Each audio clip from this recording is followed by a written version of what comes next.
साधे साधे कामं तुम्ही करायचे समाजाने, अवघड कामं करायला मी आहे ना. मी आहे तोपर्यंत टेन्शन घ्यायचं. माझ्या हात जोडून मराठा समाजाला विनंती, कारण मी जे सांगणार आहे हे खूप सगळ्या क्षेत्रासाठी खूप महत्वाचं आहे.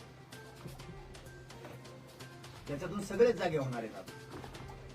म्हणून माझं मराठा समाजाला पुन्हा एक आव्हान आहे की तुम्ही फक्त शांत राहायचं. ज्या घटना करून घेणार आहे त्यांनी केलेल्या घटना आतापर्यंत कोणालाही माहीत झालेल्या नाही. पुढं काय करणारी हेही कोणाला माहीत झालेलं नाही, आणि इथून मागं काय केलं तेही कोणाला माहीत झालेलं नाही.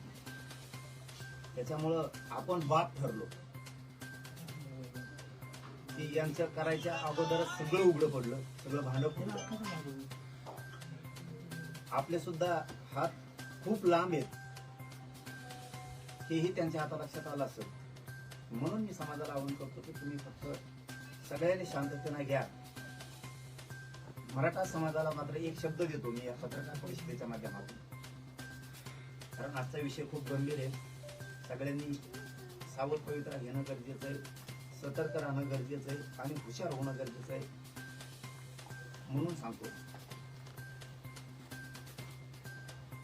मराठा समाजाने शांत यासाठी राहायचंय. मी जोपर्यंत जिवंत आहे तोपर्यंत तुम्हाला टेन्शन नाही. मी मेल्यावर तुम्हाला काय करायचं, पण मी आहे तोपर्यंत तुम्ही सगळ्यांनी शांत राहायचे. आपण हे सिद्ध करून दिले. करण्याच्या अगोदरच आपण सगळे त्यांचे डाव उघडे पाडलेले.